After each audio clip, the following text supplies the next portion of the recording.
If you are anything like me, number one, you sleep with a nightlight.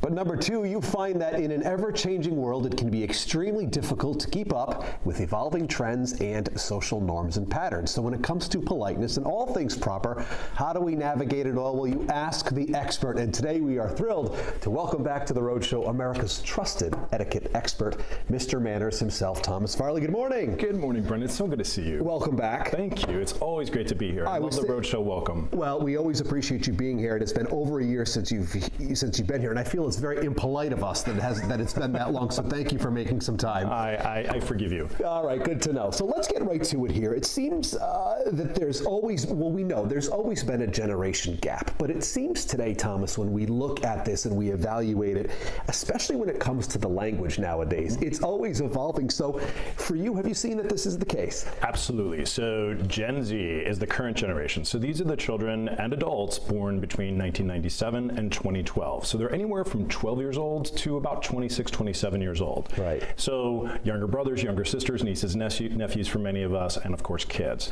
They definitely have their own lingo.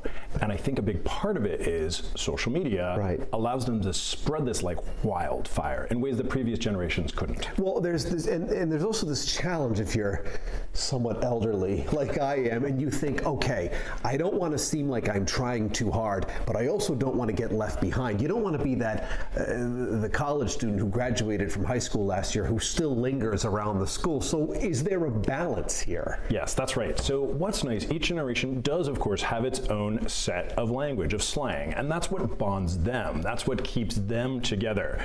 But if we're completely unawares as older adults, we do feel like we're a little bit out of it. It can be a nice way to bond with younger people as long as you're not trying to emulate them. Right, it just becomes somewhat embarrassing if it seems like you're trying too hard. Absolutely. But you also want to execute some mutual respect, I think, is the bottom line to this also. You've prepared some examples here of some Gen Z slang. So Mr. Manners is going to provide some examples, and we're going to see if I know what these things mean. Yes. And I don't know what I just want everyone to know we're doing this in an authentic manner. So you want to hit me with the first one? Yes, this has been audited by PricewaterhouseCoopers, so there's no funny business going on. They're in the green room. So let's get right to it. What's the first one? Okay, Brennan, if you ate yesterday's show, does that mean you really enjoyed the risotto from Avenue N?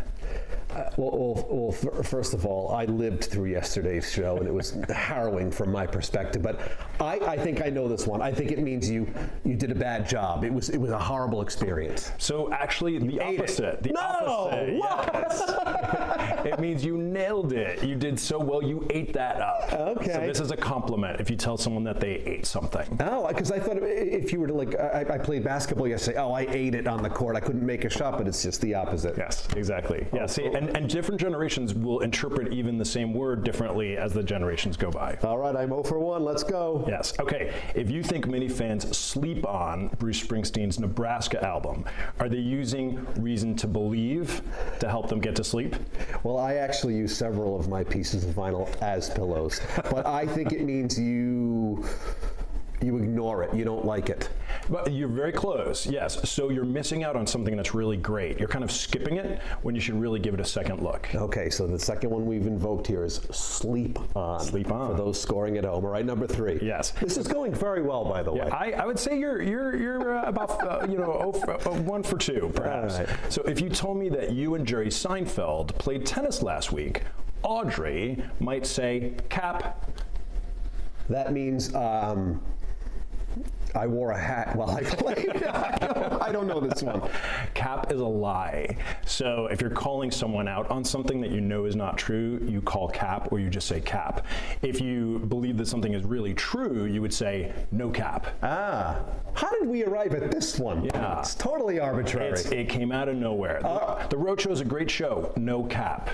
Okay. Hope you're scoring at home and taking notes. All right, number 4. There's 2 more to go.